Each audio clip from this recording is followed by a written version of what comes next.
I forgot about this until after I was done recording the original audio.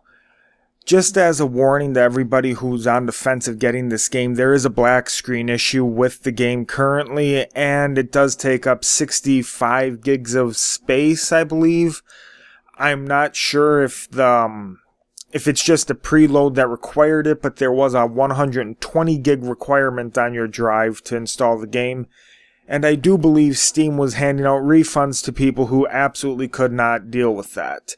I no longer have the message and forgot to screen cap it, but it was a Steam message, not just an on the forums message. So yeah, there's also that to consider. First and foremost, I want to apologize to you for the poor gameplay that you're seeing. Well, video that you're seeing, because I couldn't pull gameplay through my PC. I had to use a laptop and a webcam. So, yeah, that's what you're seeing.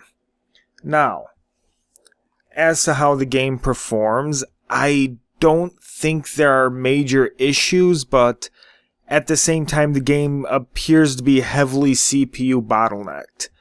I have a 955 Black Edition, an AMD CPU that is not overclocked at all, and the game runs at best at just under 50 frames a second.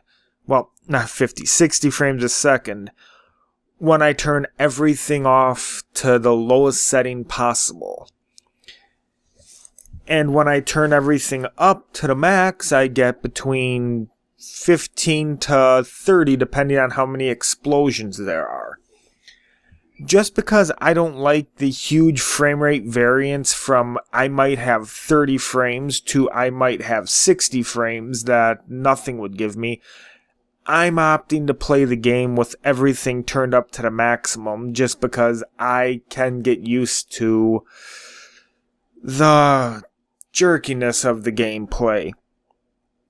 This is kind of disheartening when I played this game and found out how heavily CPU bottlenecked the game was, but it wasn't all too unexpected. Because of the heavy CPU bottleneck, I can't speak towards the graphics side of it.